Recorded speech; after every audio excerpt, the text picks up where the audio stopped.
Hello বন্ধুরা, আমি বরবটির ভর্তা বানাবো। তার জন্য বরবটিটা আমি সেদ্ধ করে নিয়েছি।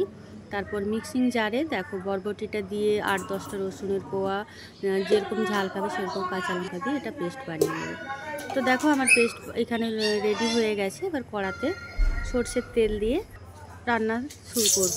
সর্ষের তেল দেওয়ার পর শুকনো লঙ্কা আর কালো জিরে ফোড়ন দিয়ে তাতে বরবটির ভর্তার যে পেস্ট বানিয়ে রেখেছি সেটা আমি দিয়ে দিলাম। এটা দিয়ে ভালোভাবে ভেজে নিতে হবে। ভাজার পর একে একে আমি মশলা অ্যাড করে নেব। তো মশলাতে স্বাদ অনুযায়ী চিনি, হলুদ, নুন পরিমাণ মতো এই তিনটে জিনিস ভালো করে মিশিয়ে নিয়ে ভাজতে হবে। এটা যতক্ষণ পর্যন্ত আপনারা ভাজবেন, মানে তেল যতক্ষণ না ছেড়ে আসছে বরবটির থেকে, ততক্ষণ পর্যন্ত এটা ভালোভাবে ভাজতে হবে। তো এইভাবে নাড়া দিয়ে দিয়ে ভেজে যেতে হবে। আর ছেড়ে দিলে কিন্তু কড়ার তলাতে লেগে যাবে, সেই জন্য এটা নাড়া দিতে থাকবেন খানিকক্ষণ পরপরই। এইভাবে ভালোভাবে ভেজে নিয়ে তো আপনারাও এভাবে একবার বানিয়ে খেয়ে দেখবেন, খুবই ভালো লাগে।